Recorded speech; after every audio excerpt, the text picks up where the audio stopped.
going to save or try to save it? Yeah. Okay, so our first question is, we asked both the school and citywide survey. We asked which issues affected them the most. And city budget was the most frequently selected answer. What departments do you think are the most important to provide funding for, and why? And do you think that there are any departments right now that are overfunded or underfunded? Sure. The top three departments in the city are the schools, police, and fire. Education and public safety are the three most important vital things that people have in services that they receive. So, we educate over 6,000 students in our public school system.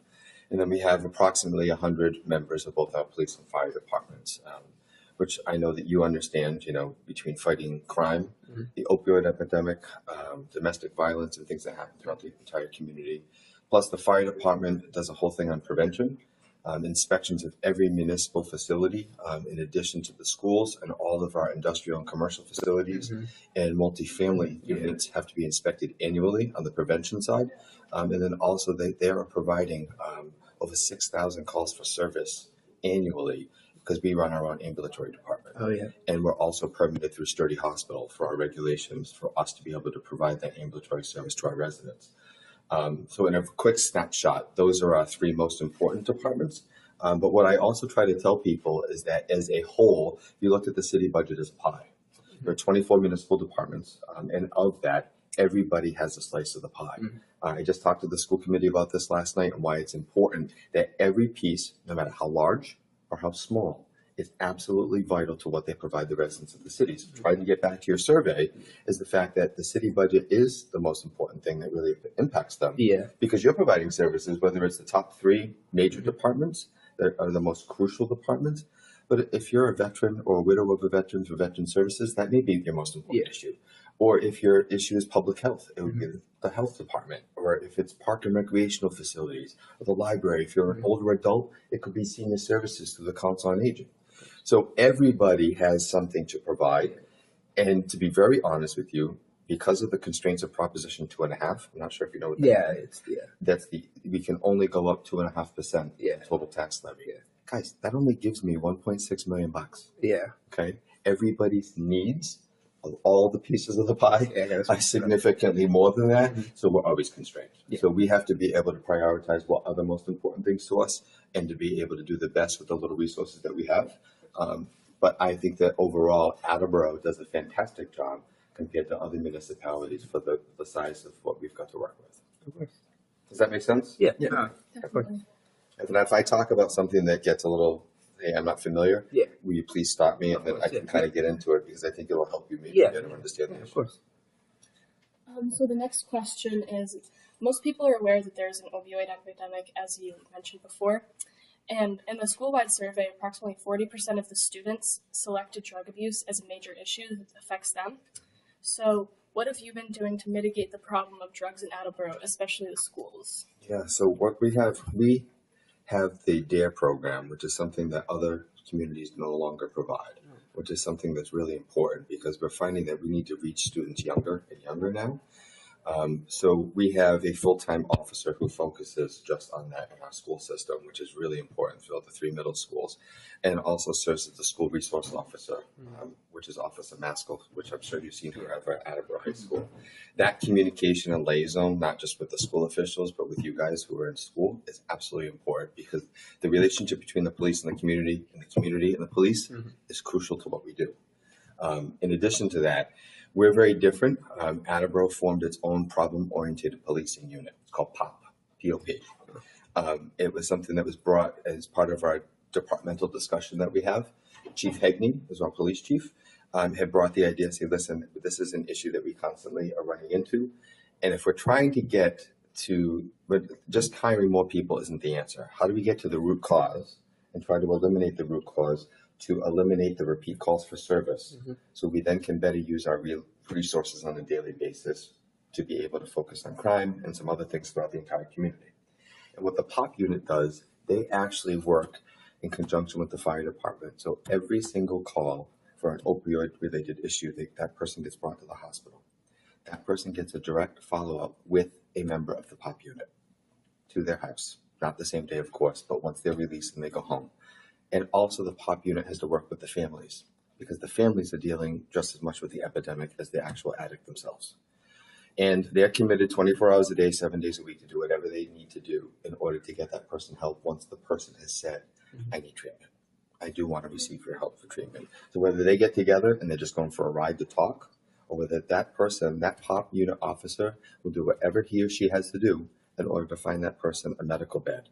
That may not even be in Massachusetts. Okay, that could be in Rhode Island, that could be in New Hampshire. And the chief has extended that latitude to the POP unit to do whatever they need to do. That's unheard of. Okay, and so that type of work is unbelievable. They're also doing some other work as it relates to people who are released from prison. And so those people who get released from prison, the first visit starts while they're still in prison by a member of the POP unit. And when they come back, if you need a job, we'll try and help you find a job and try to be able to get you the resources you need to be able to get yourself gainfully employed. If you need shelter or housing, trying to reconnect them with family and friends, positive family and friends. Because they said, listen, if you want to cause trouble, we don't want that in our community. So these men and women are doing some really interesting work. And we're being noted for that across the state, which is really neat. Some of the other communities are trying it. But I kind of call it like it's a special recipe. You need a special group of dedicated people who believe in what they're doing in order to be able to do special things like that. Also working together with community agencies. So there are other agencies the POP unit works with in order to provide the wraparound services, specifically as it relates to the opioid epidemic. Learn to Cope is an organization, especially for the families of addicts, because it just tears families apart. The POP unit will go with those families and get them the resources and pull things together. So it's a special thing that's happening here in Attleboro and something that you should be really proud of because that's not happening in other places. How many? Go ahead, sir. I've never heard of that. It's actually really cool. Yeah, they really do amazing work. It's 3 officers. So what the chief decides, so it's 1 supervisor and 2 officers, and the 3 of them work on issues together. They also do something a little bit different as it relates to the actual work that's being done on the street. So if officers who are on a regular beat funnel up to their supervisor and say, hey, something's going on funky in this neighborhood. Can you do a little research on it, try to find out? They'll work in conjunction then with that staff to say, what are the top 10 problems on your shift? And then try to focus in on them, meet with neighbors, do different types of intervention. So they're doing stuff that's very, very different outside the box. And the chief does, this is probably year 3 now that they're doing it. And so the chief said, if I'm not asking for more staff, but if scientific numbers will kind of work out in an algorithm, if we reduce the calls for service, then that should backfill what they were doing before on the street. But of course, the city continues to grow. Think about it, right? The more homes, if you have another subdivision of 50 houses, that's at least another 100 car trips a day. So there could be more accidents, there can be different things that happen throughout the community. But these 3 people that have focused on this have done an amazing job. So there's been, I want to say 3 or 4 cycles now. They're rotating people through. So different members who have expressed interest that want to take that extra step forward, that they join the group at the choice of the chief. And I can tell you that every single member that's gone through afterwards, they're like, this is probably one of the best sectors of my career because I know I'm making a difference. So it's really cool work. And I'm really proud of the department and the chief for that. It's really impressive. I didn't know. But okay. So the next one is about National Grid and Comcast. So there's many people that believe there should be more options to electricity and TV services. And 22 people that participated in the citywide survey said that this issue affected them. What can be done about the apparent monopoly on both electricity and television providers? Yeah, that's a huge issue. Yeah. So there's nothing that you can do on the distribution of power. Yeah. So the poles, and so there's 2 charges on your bill if you actually look at it. Okay. One is for generation and one is for distribution. Okay. So National Grid owns the poles and the wires. So that charge you can do nothing about. Yeah. Because they own the poles, they own the wires, and that's how the electricity gets from where it's generated to your house. So that portion of the bill, there's nothing we can do about it. The other portion of the bill, which a lot of people don't realize, even though we did a mailer to everybody's house and a lot of articles on social media. We're talking about swapping it to another company. Exactly. So energy aggregation. And so what happened is that we got together with 19 other municipalities and we all used our buying power together in order to get a cheaper generation rate. Your rate on your bill actually changes with National Grid twice a year. And so in the summertime, it's usually a little bit more cheaper just because we're using so much. And then in the wintertime, it's a little bit more expensive.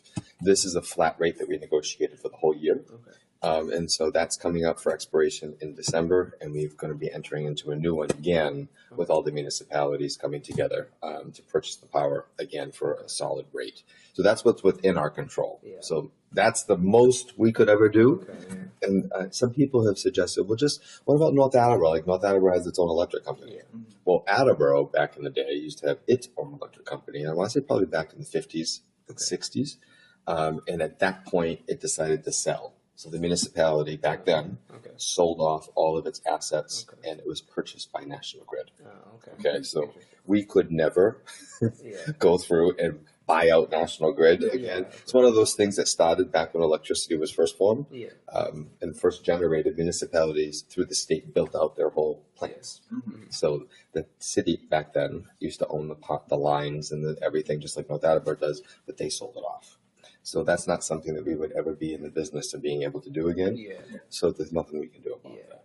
So that's unfortunate on the National Grid side. Yeah, I know that there was something about solar panels being used to power the school. I read something about that the other day. Yeah, that's what we can do as the municipality to help curb our electric costs. So the schools have done that as it relates to solar power. The city is actually also partnered with the schools in being able to provide, it's called, we're buying our generated solar power from another company. So everybody that has a solar panel out there, let's say they build a solar farm and they're generating, 10,000 kilowatts a month. They have to attribute that power to somebody. And so we will actually go through and buy that power. And what we do is we get a 20% reduction on the cost of that power. And that gets reinvested, of course, into our budget. So we can use that 20,000 for something else. You know what I mean? So it's kind of neat for us. So Mark Furtado, who's the school business manager, Mark has negotiated that contract on the school department side, and my office has been negotiating the contracts on the city side. So we've been able to probably save about 50,000 for the city so far. Schools is more significant just because of the number of buildings, the number of kilowatts. I don't have the exact number on the top of my head. It is significant though. It's a couple $100,000 a year, which is fantastic. And then we're just entering into a new one for the water department, for the wastewater department that will save significant dollars for them. Oh, sweet. I want to touch the Comcast side. Oh yeah, of course. The Comcast side is one of my most frustrating issues because other municipalities have the benefit of having Verizon and Fios. We don't. So cable companies and internet providers get to pick and choose where they want. In those different communities, they charge different rates. So they want to go where they can get the most bang for their buck because they literally have to build out the fiber network themselves. So Verizon built out the fiber network in Attleboro on all the main streets. All the side streets they did. And they were getting to the point where they were going to extend and negotiate the contract with us. And the company made a decision that they were no longer going to be extending Verizon Fios to any city or town in Massachusetts. So one of the last ones was Mansfield. But they said that they're not building out their network anymore. And they're going through an evaluation of their company to see how and where they're going to be providing services in the future. So until that point in time, it's very unfortunate because we only have Comcast. Comcast can charge what they want to charge. And I pay through the nose every single month for my internet and cable services, which drives me crazy. But Verizon was spreading this rumor, and it was driving us crazy. We still get calls about once a week to our office saying that they've been told by Verizon that the city doesn't want them in Attleboro. So we get this all the time. It's unbelievable. So we have the staff knows automatically, say, no, that's not the case. We welcome the competition. We want the competition. Verizon just has chosen not to extend further service to any city or town. We give an email address to the community liaison that we have with Verizon. I said, but please make your interest known anyway. Ellen.m as in Mary.Cummings@verizon.net. So send her off an email and let her know. The more people that do that, maybe the company will change their mind. But that's it. There's nothing that we can do to entice a provider to come because that's all done via a contract process.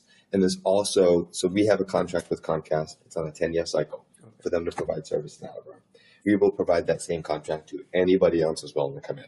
Okay. And there's a non-competition clause that says that you can enter into another contract, but it has to have the same things in the Comcast contract. Because you can imagine if Verizon or another company didn't have to do everything that Comcast has to do, then they could charge less and put them out of business. Exactly. So there's a competition clause that's in there, but it's the same thing that we would provide, and we're open for business. We'll do it for anybody.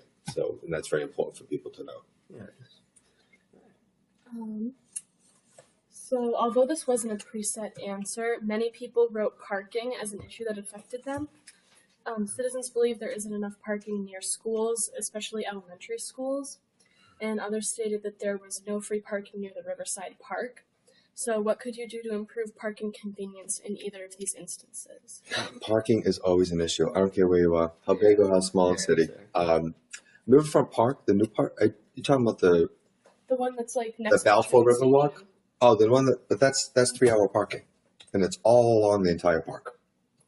So No. yeah, so the whole length, there's all parking spots along the whole length of the new Judy Robbins Riverfront Park, and it's all 3-hour parking.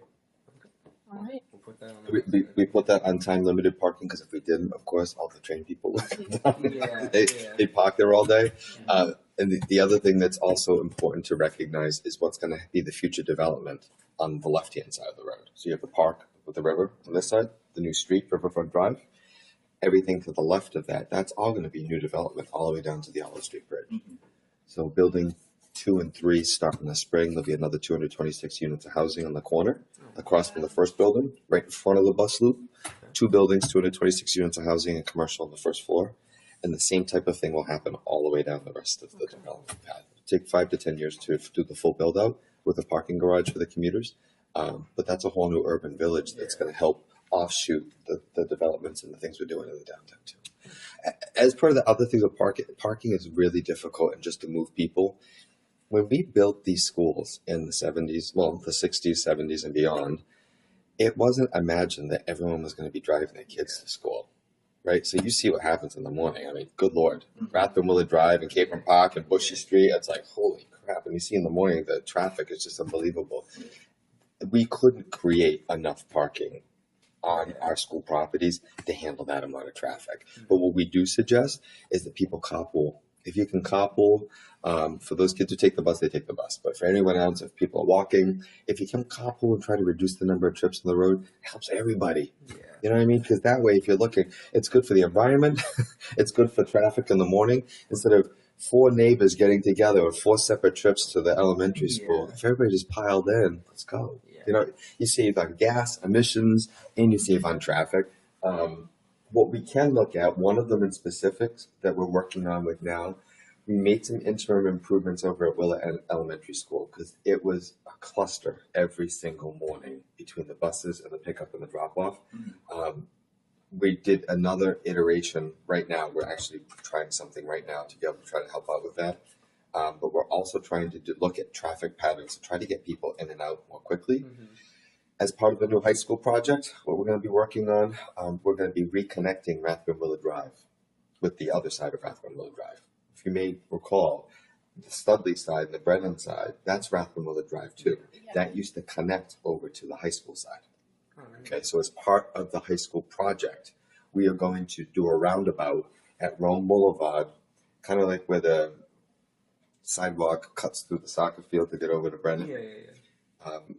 That's going to be a road that reconnects. So there'll be a roundabout, so that way you reconnect traffic. So it helps other congestion points, and it's certainly going to help out with Studley and Brennan and pick up drop-off and parking in the morning because that's just a cluster. And there'll be a traffic signal at Rathbone and Thatcher Street. Okay, so that changes the whole commuting and traffic and parking problem. I think that portion is certainly going to help out, and especially as the city continues to grow, we have to do that. So we've built that into the high school project because that's going to end up having to be part of that. Parking for the high school is going to change completely. So for this part of the high school project, there'll be more parking, and it's now everything's consolidated. So you'll have your parking to the right of the school, the right of the new school. Okay. The new school will be to the right of the current school. The park will be to the right of that. And there's also going to be parking on the back side that connects all the recreational and field Okay. components. Yeah. Will be in the back. And then the school parking and other things will be up to the front right. Okay. How come Rathburn Road was cut originally? They cut that off when they did the addition to Attleboro High School. Okay. So the original school was built in 60. The addition was put on in 71. Okay. Okay, that's the light brick color. Oh yeah. You guys have most of your classes B building. Yeah. Yeah. Okay. That was added on then, and when they did the addition, they were having problems with people speeding. Okay.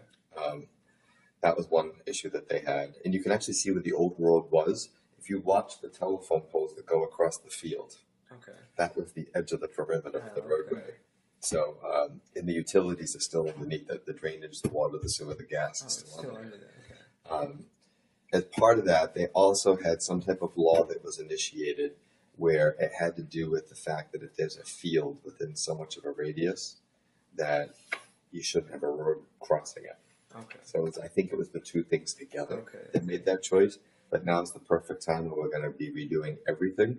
Now's the time to be able to get into it and do the full changes and moving the fields around. And that way we can still keep the stadium where it is Yeah. and not impact still reconnecting the road. Slavery. But I don't think that anyone ever anticipated the number of students increasing and the number of vehicle traffic that was going Yeah. to be, because I don't think otherwise they would have ever did what they did back then. Yeah, Yeah. of course. But can't predict that far. Yeah. All right. So the revitalization of the downtown has been a major focus of the city in recent years, and many citizens mark it as a major issue. How do you feel the revitalization is progressing, and what are your plans for the future of the projects? We kind of touched on. We it, touched but- upon, Yeah. we call it the ITC, the Intermodal Transportation District, Okay. is down by the train station. Yes. So everything that's happening down there, the park, the road, and all the future development, that's on its way. Yeah. That took us 10 years to get to that. Yeah. If you remember, buildings had to be torn down, we had to Mhm. move businesses, we realigned the road, and environmental cleanup. I mean, there was a ton of stuff that had to be done Yeah. for that project. Now we're going to be embarking in 2018 on our next project. Okay. And that's right here on this block on Union Street. So it is from the old Salvation Army building, which is the old Kids Town right across from here. Okay. Not sure if you're familiar. I can point it out the window to you afterwards if you'd like. Directly across from the police station driveway. Okay. Okay. Not including the big brick building Okay. because somebody owns that and there's a manufacturing company in that. Okay. But the property goes right up to that big red brick building Okay. and then all the way down to the corner. That's our next slice of redevelopment. One person owns the whole thing, and we've been negotiating in talks with him. Okay. City will go through and with the redevelopment authority, who's our redevelopment arm, we'll provide the cash to buy the property. And at the same time, there'll already be a developer on board to buy the property back Okay. from the city for the redevelopment purpose. And there'll already be a plan of the increase, the new buildings that will go up. And Yeah. it'll be very similar to what like Renaissance Station is. Okay. So there'll be commercial opportunities on the first floor and all housing above.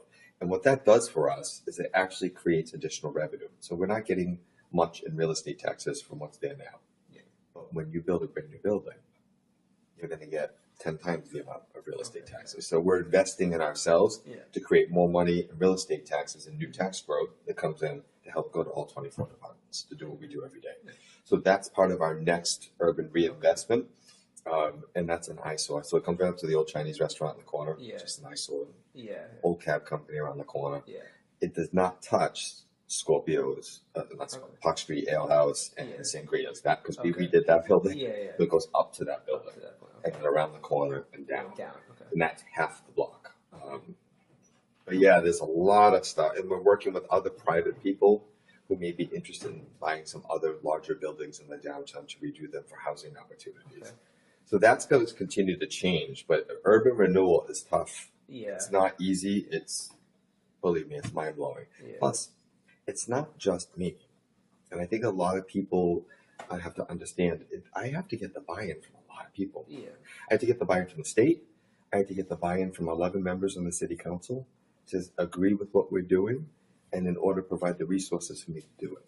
Yeah. So that's part of this complicated puzzle of Yeah. things that we have to work on to get the buy-in.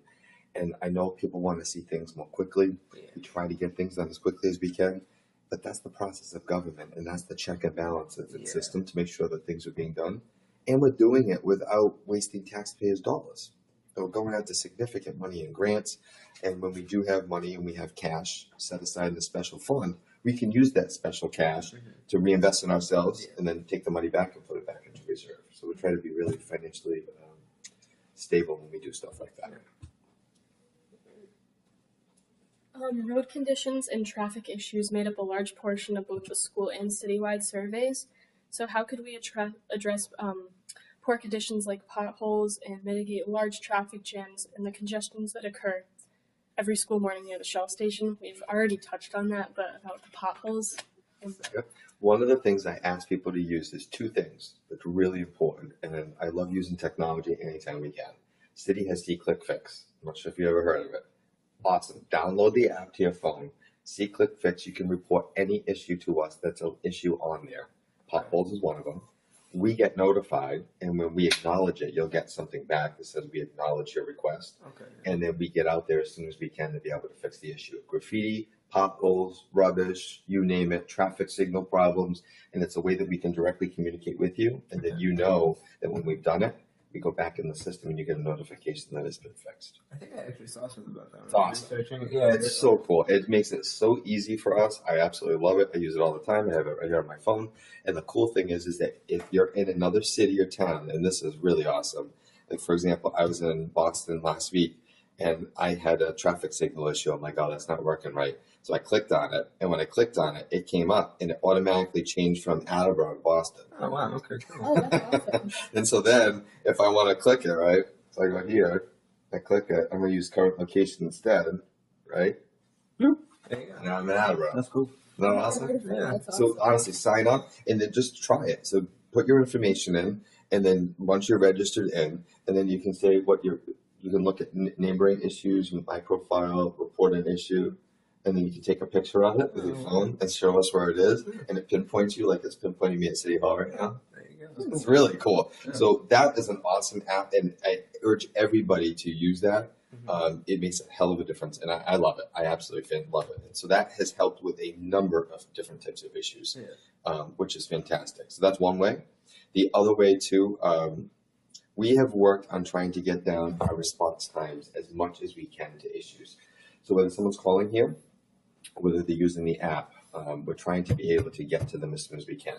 But we have very limited resources too. So we're trying to use technology to tell us the best things, where things are coming up, and trying to resolve them as quick as we can as a service that we provide to people, 43,000 people who live here.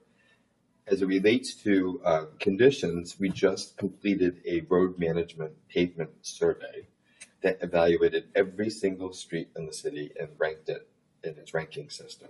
Which ones are the best, which ones are the worst. And it's not based on favoritism, but based upon we need to be repaving streets where we get certain dollars. The city only gets about $2 million a year. It doesn't go very far. So we allocate those dollars for sidewalk reconstruction and for road repaving. And we've also gotten really tough with Columbia Gas. You've seen a lot of work going on. They're replacing gas mains all over the place. So we've worked out a large contribution from them to repave the street afterwards. So once the trenches settle after 6 months to a year, then we go back and then we repave the street. But Columbia Gas is helping us with that. It's significant. But we're investing over $2 million. We're going to have to increase the amount that we're investing into the road system because it's not going to be enough to keep up with the demand. So that's going to be one of our newer challenges, in addition to all of our other challenges we have, that we're going to have to put in more money than what the state gives us because we need to kind of step that up a little bit. Yeah. Of course. So actually, the next question. Am I okay on the traffic one? We talked about that. Yeah, that's fine. But there is an important factor because specifically at the Shell station, that intersection right there isn't owned by the city. It's by the state highway. You actually get, not that I want you to get into traffic, but if you're on the side of South Avenue as you're approaching Lathrop, where the Shell station is, you will see a sign that says State Highway begins here, and on the other side, State Highway ends. Okay, so that intersection is within the state layout. At some point in the future, what I'm asking them to do, they're going to have to redo that whole interchange, very similar to what they did in North Attleboro at Exit 5. So they'll have to change the end of the exit ramp as it approaches onto Route 123 with a signal, and they'll end up probably having to put another signal at that intersection. Yeah, that's That just would be insane. helpful. Every morning. It is every morning and every night. We drive. Yeah, we all drive to school, and we both get caught in that traffic every morning. Sometimes it's just stop and go from the beginning of the intersection. I mean, the beginning of the exit. A lot of times it's people trying to merge over into lanes. I hear you. I see it every day too, and believe me, I get it. So I've been pushing the state to say, listen, we really need to look at this, and not just by itself. Like I'm saying to them, listen, we'll do our participation from County Square up to the state layout. Yeah, We can do this together, so we're making a whole corridor improvement instead of doing a piecemeal. And so that's what we're trying to get them to be able to do and invest on their side. the next one actually plays off. How are you guys on time? Are we okay? Yeah, no, we have to be back for 45, so we have plenty of time. The next one kind of plays off the pipeline thing. The Algonquin gas pipeline is affecting a lot of citizens, and a lot of people are kind of against it. Do you have an opinion on I'm that? absolutely against it. And I was one of the first ones that came out against Okay, it. yeah. I'm on their Facebook site. Supporters, Yeah, okay. the supporter. That compression station was a huge, huge issue that came up. And I was glad to report when they said they're not going forward at this time, but everybody needs to keep their interest. One of the biggest things that people don't do is get involved. For God's sake, please get involved with the issue and stick with it and don't let it go. Because if you don't, then you don't see that community participation. Yes, the mayor carries his weight. Yeah. However, it's important for the community to get behind him and say, listen, this impacts or has the potential to impact our neighborhood, our area. There was a lot of false information at the beginning. Does it have the potential to be extremely dangerous? Yes. Was it as harmful as some people said? No. So there were a lot of different types of things that were out there. However, regardless, where this was going to be located and what it was proposed for, near a school and near a Ponce and Hewitt and the whole rest of the jazz and the neighborhoods and the issues with Rehoboth, because they don't have city drinking water like we do. Not really. They're all wells. So the things that come down into agricultural fields that are next to them, Yeah. and that can get into the well system and the water supply, that causes a whole other challenge for the town of Rehoboth. It's separate from the city of Attleboro because we're in a distribution system and 99% of the city has city water. Yeah. Right? So it's very, very different for their concerns. They certainly have safety concerns like we do, Yeah. but but people don't realize if there's a major issue that happens at a compression station like that, we don't have the resources to respond. Yeah. We don't have our special decontamination units and people that can handle an actual gas pipeline. Yeah. No fire department's going to be able to handle that. Yeah, no. There's a special team that comes down from Algonquin to deal with something like that. So if you don't have to have that, you don't want it. Yeah. It's too much. You do need small compression stations. We have one, for example, right outside the Elks. A lot of people don't even realize it's there. Yeah. There are small things because you've got to push it along the way. Yeah. This was a very large compression station. This was. This wasn't the little one that's outside the Elks. Yeah. This is going to be something that was much more large on a much larger scale. Yeah. And so I think that the people coming together to push for that in conjunction with the city was a huge, huge push in the right direction. And I don't see it coming back anytime soon. But regardless if I'm here in the future or not, people need to stick together on the issue because it's something that you don't want something like that in your backyard that's that big. It does, while it's contained and it doesn't have as much of a likelihood for something to happen, you can have issues. Yeah, we have a friend that lives right next to Ponce and Hewitt, and his family was very Absolutely. Yeah, That's- it was huge. It's like, listen, folks, if you can push that further down the line and put it in a remote area that doesn't have people around it, well, why not? Yeah, Well, it may cost more. Well, then let it cost more and go down the line where nobody can be impacted. yeah, That it's not in the middle of the woods, but it's another municipality further down the line that it wouldn't provide a direct impact to health or safety or security of residents and kids. So it's like, listen, there's a bigger thing. When we look to do projects, if we're looking where we're going to impact people, we want to be able to do the least impact possible. Yeah. Not in a city area that's going to impact thousands of people. yeah. It just It doesn't. So. I think we have one, two more. So, is there anything you'd like to say to the new 18-year-old voters?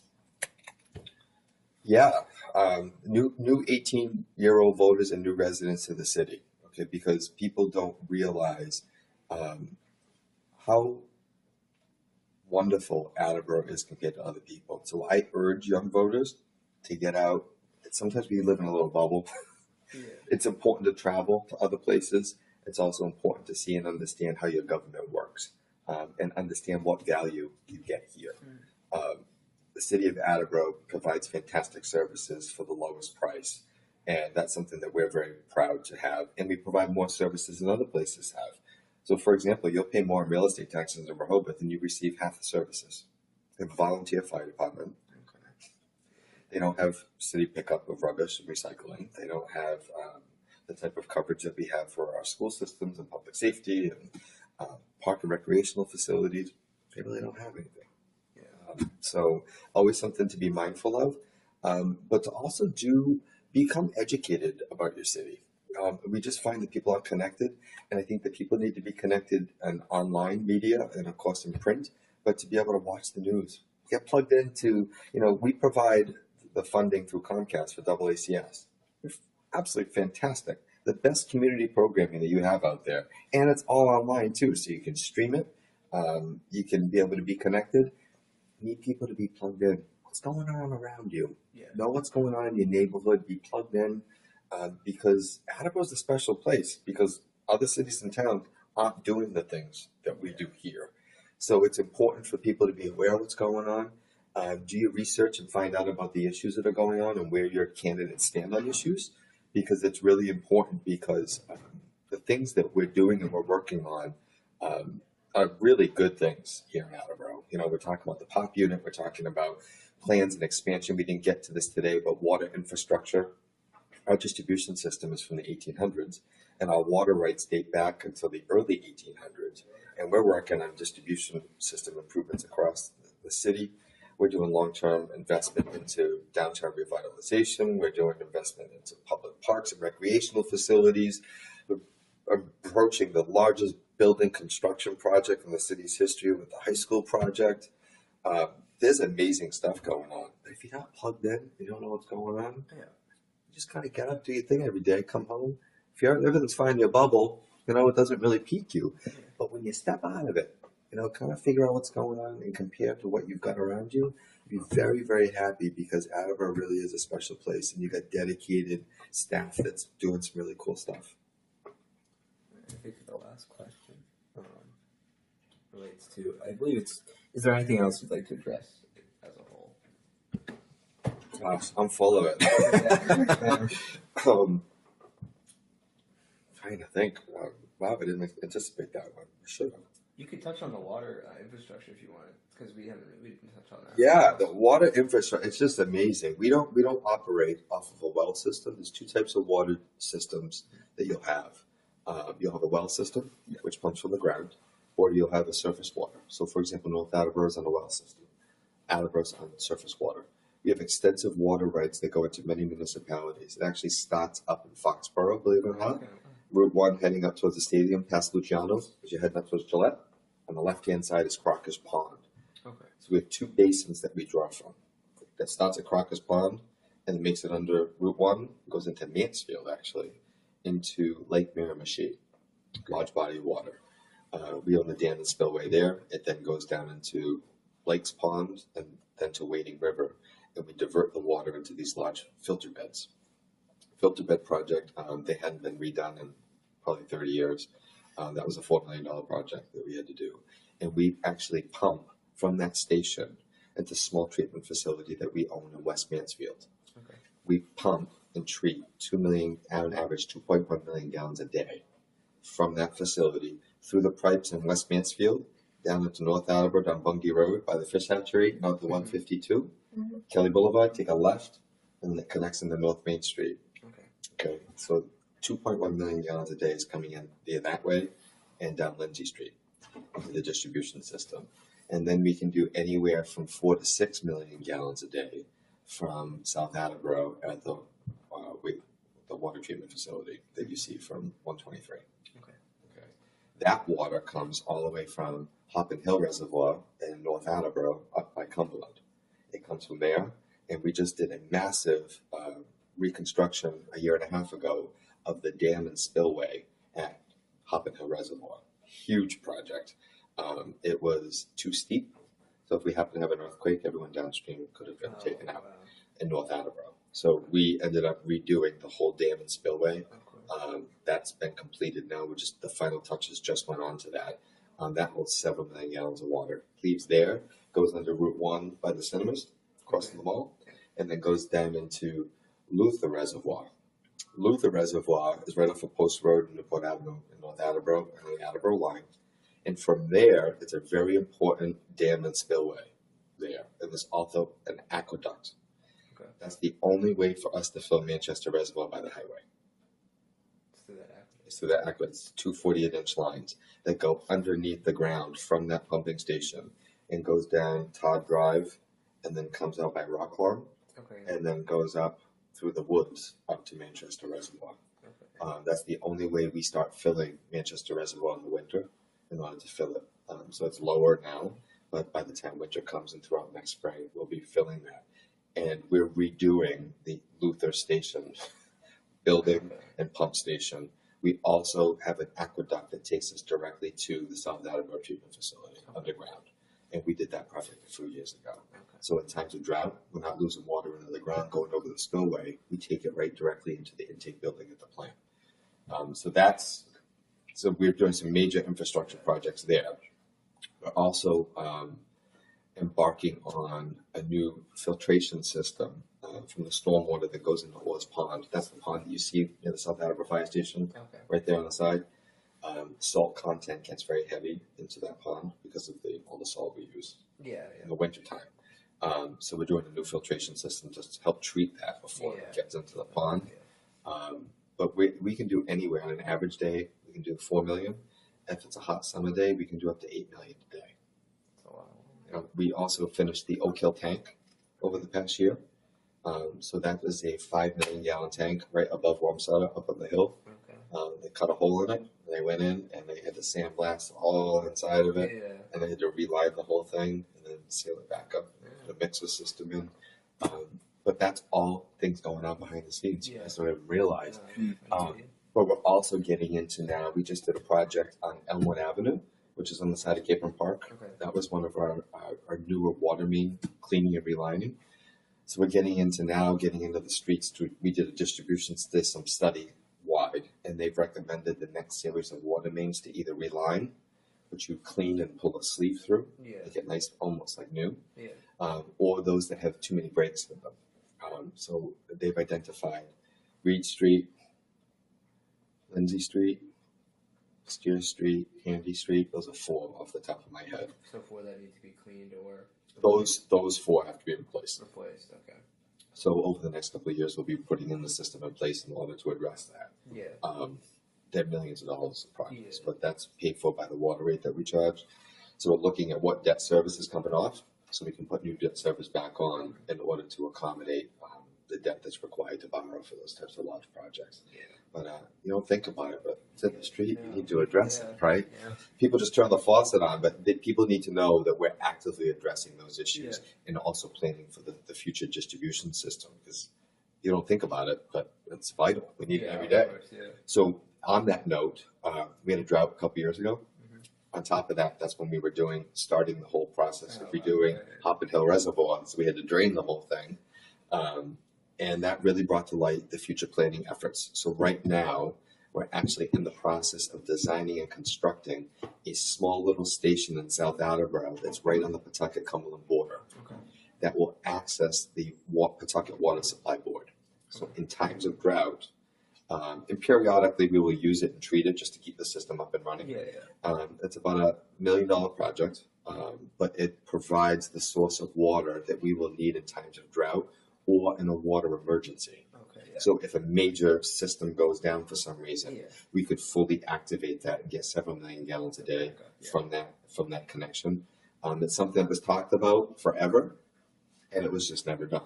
But we decided a couple years ago this is something we need to do. So we're in the process of that project right now for future emergencies. So it's important that people know about future planning for those types of things because you can't just live for today, guys. You got to be thinking about longer term, longer growth expansion. We continue to have new businesses, we continue to have new residents, and we need to be making sure that we can meet the demand, not just for services, but for water too. Yeah. I think this is what our website is like trying to do, is trying to let people know what's going on. Maybe if we could extend it to like issues that people wouldn't know about as well. So Something to big. educate people before they vote or when they vote again. Sure. It's important. Hopefully you guys learned some new stuff. Oh yeah, no, of course. No, it's really interesting getting a little look behind what's going on. All the useless stuff that's up here. I would call water pipelines and just No, I'm kidding. But it's just like the things that I've learned through this job, from the sizes of water and sewer mains and challenges and drain lines and where they go and how we're doing another thing we're doing, which is actually it's a big issue, not for someone who doesn't live there, but for the people who live in the section of South Attleboro, it's a big issue. Cranberry Pond. I'm not sure if you guys are familiar with Cranberry Pond. Like 30 seconds from it. Perfect. Then this will mean something to you. We're embarking on it's going to be a multi-phase process to fix the pond because you've got technically like 3 ponds. You've got the little, you've got the middle, and you've got the big one at the end. The city doesn't have access. This is issue number one. We don't have access for the little, where most of the sediment from the street basins go into. And I've got like 2 football fields long of road salt, sand, and salt in this. And we pretty much filled this little pond, and it pretty much doesn't exist. We have to get in there. We're going to do the design plans that we need to do that and do the whole need assessment for the whole pond. It starts with that one, but it's for the middle and for the end. We need to get in there and we got to clean that all up. Yeah, there's so much stuff in like tires, like shopping carts, everything. It's crazy. But we need access. We're going to have to end up gaining permanent access easement points because I can't even. What's that? How come we don't have it now? Why don't we have access to it? I have no idea. The city just never envisioned this as an issue, and we have easements technically for in different areas for drainage easements to get into certain areas, detention ponds and things like that for the newer things that have been designed. This neighborhood was from 100 years ago, so they didn't necessarily, they put pipes in, but they never had actual easements on your property, for example, to drive over it to get to it. Or to construct something to back a truck down an embankment to get a backhoe in there and clean it out. The little pond is so steep down off of the street. I don't care what we're going to use. We can't get down there. So we're going to have to construct something for us to get down there. So on an ongoing basis, after a couple of seasons, you see the silt building up, we can go down and we can remove it. But we need access points across the whole pond, number one. Number two, it's a whole aquatic study to really figure out what are the contaminants that are going on there. How can you increase the quality of the water, and how do you then make sure for kind of like the filtration that we're doing at the water plant, how can we do that on Brown, on Leadham, and Mendon, and some other areas that can help clean up the water before it gets into the pond?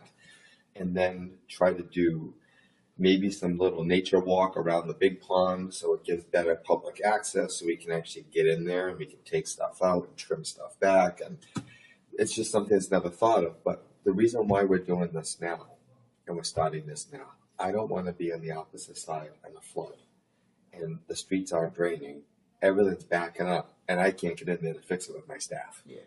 I don't want to be there in the middle when your yard has 3 feet of water and it's backing up towards your back door. And it's because the pipes aren't draining properly into the pond, and its outflow at the other ends down Bacon Street isn't working right. So when I talk about like this stuff, like it's the stuff that we've learned over the years. Where are the plugs? Where are the problems? We've relieved, and we haven't had flooding down there in a long time. I don't want a 100-year storm. So it's when stuff happens like these major storms, and you see things happen in other areas. Yes. Is flooding horrible, but it still happened? Absolutely. But can we do steps to help alleviate that? You know what I mean? And not have it an emergent situation.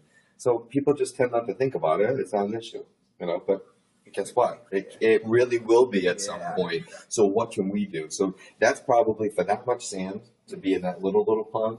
2 football field long. I mean, that's over, I don't know, 700 something feet. I mean, that's long. Yeah, it's a lot. That's like 60, 70 years worth of road debris that ends That's up. too much. So, but we're going to have to do, it's going to be a very expensive process. Yeah. But that's going to be one. Eventually, we need to do something with Lake Como, which is off of Route 1, Okay. Behind Mr. Gutter. Yeah. That body of water back Yeah. there. Okay. Yeah. We're going to do a water quality analysis of something's going on over there with algae. Yeah, So there's a lot. something with fertilizer, something's going on over there. But like we're doing things like that so people wouldn't be aware. I know Mrs. Hanson I'm working with. She lives in the condos over by the little granddaughter, and she's thrilled. But you know, and even though we talk about it, not a lot of people are aware of the stuff that we're doing behind the scenes. Yeah, because it's got potential. It's like a nice pond. It's a nice little setup, but Oh, it's just so dirty at the point. Yeah, but I mean, you are seeing wildlife come back. I mean, there's been swans out there. Yeah. It's just so Some nests. you know that it's clean. The quality is cleaning, Yeah. but we really need some access points, and it's not just with a rowboat and a canoe. Yeah. Like this, I looked at the embankment on the other side, and I'm like, oh my god. So we're going to end up doing. We'll probably end up moving portions once we have access. We'll move our annual river cleanup. We're going to move it down there once we have access and say, Yeah. okay, guys, let's get a couple hundred people in here and let's get in. Yeah. And let's get into this. Yeah. But once we have the access and we start to clean it up, that's going to make an incredible difference. Yeah. Cut all this dead stuff back and pull it all out. But, you know, we're doing stuff like that. We're looking at an assessment of all of our other recreational facilities. So our next big rehab, we're doing a little one right down here at the end of Park Street. It's a pocket. We call them pocket parks, Okay. Yeah. little neighborhood parks. It was after Lieutenant Angel, who died in one of our world wars. He was from Attleboro, and he died. And it was just never touched. It's just disgusting. So that's under process. That'll be done in a couple of weeks, which would be great. Hopefully by November 1st, that'll be wrapped up. But one of our next major park projects is going to end up being Lee's Pond and Veterans Memorial Field, which is going to be. We got a lot of work to do down there because there's handicap accessibility issues with the pool and bathhouse. Okay. So that can't stay where it is. Yeah. So we have to figure out how do we improve parking down there and not limit ourselves on field space. And it's going to be a lot of moving and shaking of things and how we use it. People use that facility very different than they use Ponce and Hewitt. Yeah. They drive and they have festivals there. So we kind of figure out, can't have people driving over irrigation heads. Yeah. So we don't know how to figure out how we're going to do that. Yeah. But that's going to be one of our next major projects that we want to work on. We'll probably take that in phases Okay. Yeah. as we redo that project in that area. But our goal is to bring, with our rec director, Dennis Walsh, is to bring every single municipal facility, no matter where it's located, up to the same level. Yeah. So we're picking them off one at a time. Checklist. Yeah, it's a checklist and say, so no matter what experience you have as a young person, anybody's using our park and rec facilities, they're getting the same experience no matter where they live. So there wasn't that thought process before, and the city hadn't invested into its facilities for decades. Yeah. You know, so we've been making priorities as we have the funding available to be able to go through to do that. We get some state grants too, which is great, but even when we don't, that doesn't mean we shouldn't be addressing this stuff. So that's something else that we're working on too that people may not be aware of. But if you go onto the city's website for the recreation department, Rec Director Walsh has before and after pictures, the stuff that he's worked on. It's a really, oh my God, I didn't realize it was that condition before. It'll give you an example of the stuff that we're doing. And it's kind of nice. He tracks his progress. He'll take the picture from the same spot when it's finished. So you really get a real true before and after shot, which is really neat. But yeah, we're very, very fortunate for what we've got here in Attleboro. And I think that you can tell by the way I talk about it. I'm very proud of it. So, yeah, it's good stuff. All right, well, I think we've got a lot of what Beautiful. we wanted to talk about. So. Thank you. Excellent. You're welcome, guys. And thanks for working with the schedule. And I apologize. You can imagine right now with the election, It's okay. Oh yeah, it's very hard for me because I'm the city manager. So I actively work with the 24 departments in managing the city every day, plus trying to be out there. Yeah, of course. And I don't have an assistant, so I mean it's, and I do my own email, so it's tough to make it all work. Yeah. Plus, there's the stuff that I do in Boston for the city. So I'm an advocate for municipal issues. I was on the Foundation Budget Review Commission for Chapter 70 School Aid. I participate in that. I participate in our local municipal league for city and town issues across the state. and then all of the stuff I work on for city projects up there too. So Yeah. kind of like you've got the mayor of the community, you've got the advocate and the services that I provide through us, through Boston, and then of course running the city for 24 departments, so 24/7. So Quite the resume. it's unbelievable. And yeah, and I didn't mention this, but this is my 14th year. I'm wrapping up, so and it goes by fast. It's unbelievable. So. Yeah. Well, hopefully you guys learned a little bit more today. Oh, yeah, that's great. If you listen, it may trigger an additional thought. So if you do, you can send an email and say, hey, listen, Mayor Dumas, would you like to elaborate a little bit more on this? Or I kind of missed this. If you want to circle back on it, I'll be happy to do that for you Yeah, I guys. think we're gonna transcribe it down and then send you a copy of it. Oh, cool. To make sure that everything we touched on is in there. And if Beautiful. there's anything you want to change, you can let us know. Nice. Excellent. Very good. So much. Oh, you're very welcome, guys. Thank you very much. Appreciate your time. Thanks for your interest, too. Honestly, it was great meeting you guys. Thank you. Thank you very much.